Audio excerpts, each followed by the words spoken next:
Maintenant, nous devons trouver la dérivée de la fonction fx est moins 2x plus 3.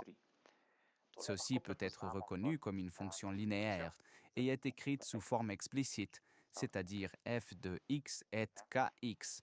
Eh bien, ceci n'est pas x. Ceci est x sur x plus n. Et dans notre cas, k est égal à moins 2. Nous ne voyons pas ici. Ici se trouve ce k. Et nous avons dit que notre dérivée, c'est-à-dire la dérivée de la fonction. Ainsi, f' de x est égal à cela, n'est-ce pas? C'est-à-dire la pente de notre fonction. Et comme c'est une fonction linéaire, cette pente est toujours constante. C'est pourquoi nous pouvons écrire ici que la dérivée de notre fonction est égale à moins 2. Bon, mais nous devons maintenant l'écrire selon la définition, et selon la définition, c'est notre dérivée. Que devons-nous faire? D'abord, nous devons chercher ou regarder. Avons-nous tous les termes? Non, pas tous les termes, c'est-à-dire que nous avons besoin de cela. Mais nous avons besoin de cela. fx est déjà donné, c'est moins 2x plus 3. Cela signifie que nous devons encore calculer f de x plus h. Nous obtenons cela en remplaçant ici, où se trouve ce x, n'est-ce pas, ce x par x plus h. Cela signifie, dirons-nous ce carré jaune? Ceci est f de x plus h, et c'est moins 2. Et ensuite, ce x, n'est-ce pas, on le remplace par x plus h plus 3. Et qu'obtenons-nous? Nous obtenons moins 2x moins 2h plus 3. Et maintenant, nous allons écrire cela. Maintenant, nous avons tout, n'est-ce pas? Nous avons fx et h, et nous avons f de x. x' est alors lorsque la limite, c'est-à-dire lorsque h tend vers 0.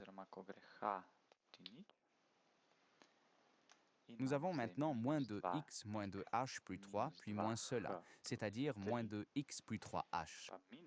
Maintenant, je vais supprimer les parenthèses, c'est-à-dire que je recopie cette limite.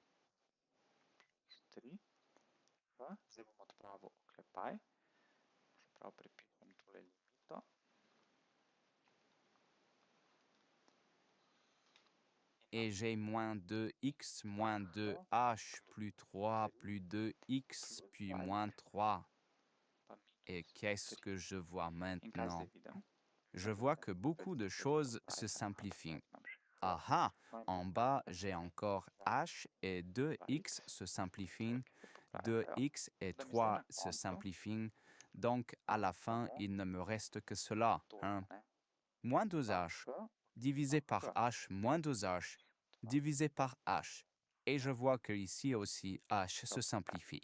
Donc, le résultat est vraiment, n'est-ce pas, comme on peut le voir, c'est-à-dire que la dérivée est vraiment égale à moins 2. Eh bien, si nous regardons cela sur le graphique, c'est-à-dire si nous dessinons notre fonction moins 2x plus 3, quelle est maintenant l'inclinaison de cette fonction?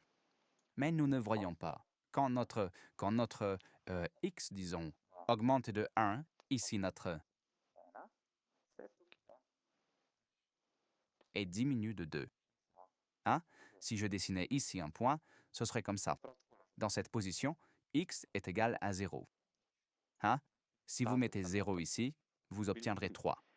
Mais quand x augmente de 1, c'est-à-dire quand x devient 1, nous avons moins 2 plus 3. Combien cela fait-il? C'est 1. Nous sommes alors à ce point. Et quelle est la différence entre cette position et cette position sur l'axe y? Moins 2.